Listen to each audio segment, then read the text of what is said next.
पिछले 3 साल में हमने पाकिस्तान की तारीख के सबसे बड़े समाजी तहफ़्फ़ुज़ के प्रोग्राम एहसास का आगाज़ किया।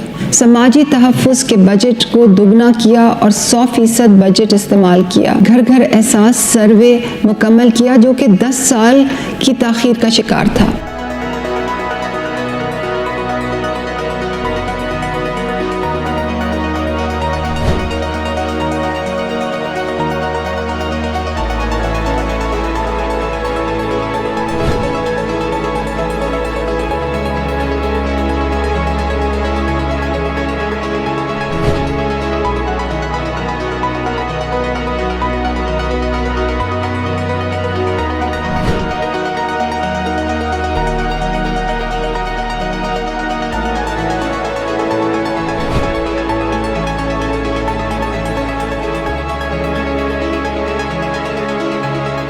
Ehsaas is a shift from the politics of patronage to the politics of performance.